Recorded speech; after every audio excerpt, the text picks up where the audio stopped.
उनके नाम पर माइंस चल रहा है, शामिल हैं। आपको गोपनीय बात बता रहे हैं ताकि ये बात कहने के लिए बहुत साहस चाहिए। और ये बड़ा बड़ा पॉलिटिकल लोग इस बात को नहीं कह पाते हैं। हम स्पष्ट कहते हैं, मुख्यमंत्री के करीब के रिश्तेदार रात को काला शीशा चढ़ा के बगमारा आके कोयला की कमाई लेके जाते हैं।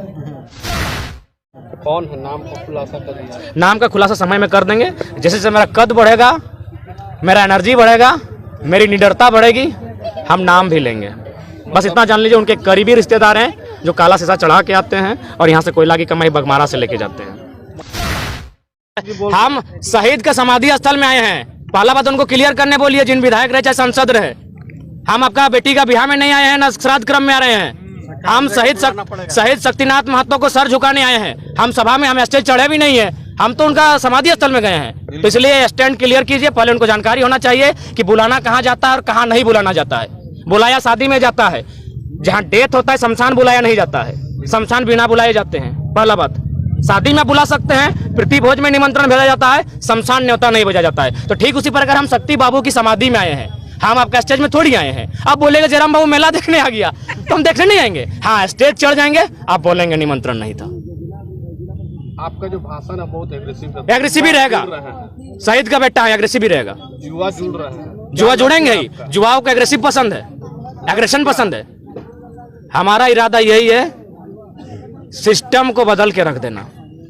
या तो हम शांत शक्ति की तरह हम भी शांत हो जाएंगे, समाधि ले लेंगे, लेकिन जब तक रहेंगे आवाज गूंजेगी।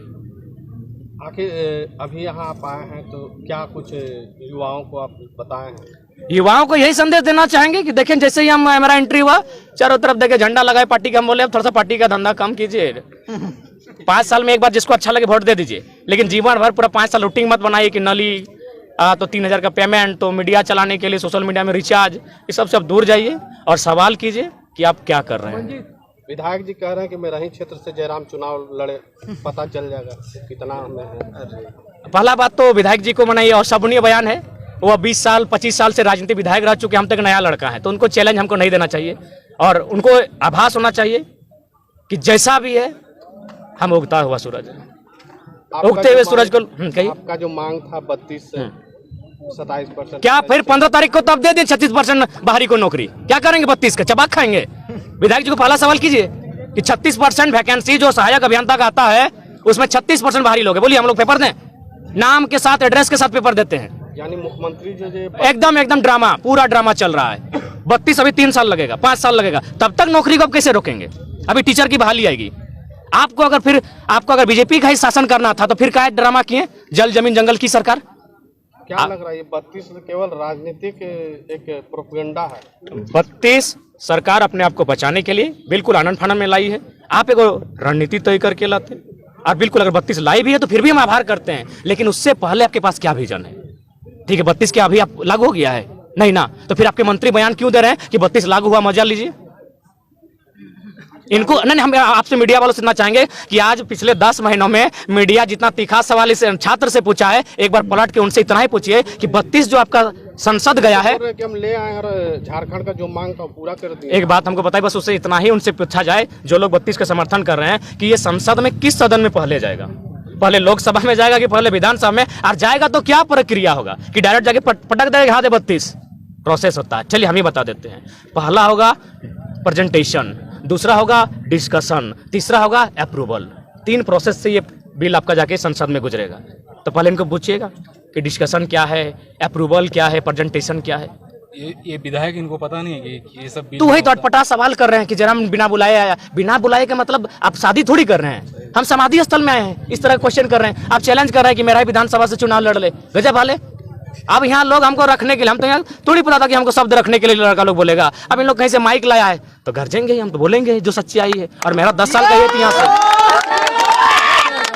मुख्यमंत्री जी किस आनंद फानन में क्यों ये 32 का? वही जो उनका क्या छलने का काम कर रहे हैं? 3 गो विधायक जो उनका कलकत्ता में 10-10 लाख लेके पकड़ा गया। सरकार डमाडोल हो रही थी, इधर से आंदोलन चल रहा था। कुछ करप्शन के भी बातें सामने आई। करप्शन सामने है, बिल्कुल करप्शन सामने, आप देख ही रहे हैं। ईडी का छापा रोज पड़ रहा है उन पर, उनके लोगों पर पड़ रहा है। क्या लगता है मुख्यमंत्री जी भी हैं शामिल? बिल्कुल है, उनके नाम पर माइंस चल रहा है। शामिल हैं। आपको गोपनीय बात बता रहे हैं ताकि ये बात कहने के लिए बहुत साहस चाहिए। और ये बड़ा बड़ा पॉलिटिकल लोग इस बात को नहीं कह पाते, हम स्पष्ट कहते हैं। मुख्यमंत्री के करीब के रिश्तेदार रात को काला शीशा चढ़ा के बगमारा आके कोयला की कमाई लेके जाते हैं। कौन है, नाम का खुलासा कर दीजिए। नाम का खुलासा समय में कर देंगे। जैसे जैसे मेरा कद बढ़ेगा, मेरा एनर्जी बढ़ेगा, मेरी निडरता बढ़ेगी, हम नाम भी लेंगे। बस इतना जान लीजिए, उनके करीबी रिश्तेदार हैं जो काला शीशा चढ़ा के आते हैं और यहाँ से कोयला की कमाई बगमारा से लेके जाते हैं।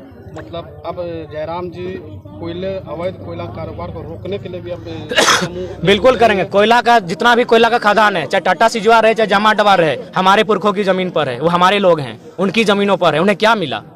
उन्हें क्या मिला? एक नौकरी मिली, साधारण सी नौकरी 40 साल तक। 40 साल के बाद तो फिर वो क्या उनके बच्चों को फिर मिला? इसीलिए अब लड़ाई बहुत लंबी होगी। गोली भी मिला है।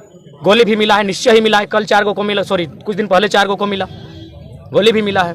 उसको किस रूप में देखते हैं? जयराम जी क्या करेंगे उसमें? हम लोग आंदोलनकारी हैं। हम लोगों में आक्रोश भरना है, लोगों को एक सही दिशा देना है, विशेषकर युवाओं को, और एक ऐसा मूवमेंट तैयार करना है जो हम लोग पहला प्रयास करेंगे कि हल संवैधानिक तरीके से हो, और नहीं तो फिर उलगुलान होगा। मरता क्या नहीं करता। कोयला चोरी का जिम्मेवार किसे मानते हैं?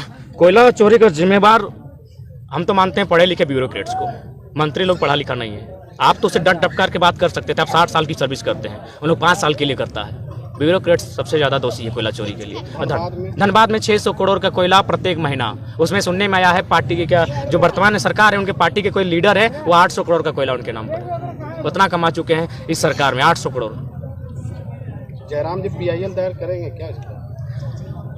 कोशिश है और हमारी बातचीत चल रही है, लेकिन अब शर्त है कि हमारा जो लोग हमारे लिए खड़े होंगे PIL दायर करने में, वे लोग कितने प्रभावशाली होंगे। हम प्रभावशाली हैं, मान के चलिए, हम में निडरता है, लेकिन वे लोग साथ दे पाएंगे कि नहीं, इस पर हम लोग चर्चा चल रही है। और आप जो बात कह रहे हैं, इस पर हम लोग कुछ दिन पहले ही चिंतन मंथन कर चुके हैं, और जितने भी लोग हैं जिनको हमको लगता है संशय है, उन पर हम लोग PIL दायर करेंगे। जल जंगल जमीन बचाने वाली सरकार क्या इसी को बेचने आई है? और इस 3 साल में क्या बेच चुकी है? लगभग कुछ ना कुछ तो बेच चुकी है। आपकी जानकारी के लिए बता दें, रांची में कोई नदी का किनारा है जहां अतिक्रमण हुआ था। जब अतिक्रमण पर बुलडोजर चला, चलते चलते पता चला कोई मंत्री जी का आवास है, बुलडोजर रुक गया। तो सरकार का कथनी करनी अंतर है। बिल्कुल, कथनी और करनी में अंतर है। एक IAS के यहाँ से 25 करोड़ बरामद होता है, एक मामूली सा प्रतिनिधि के यहाँ पैसा बरामद होता है।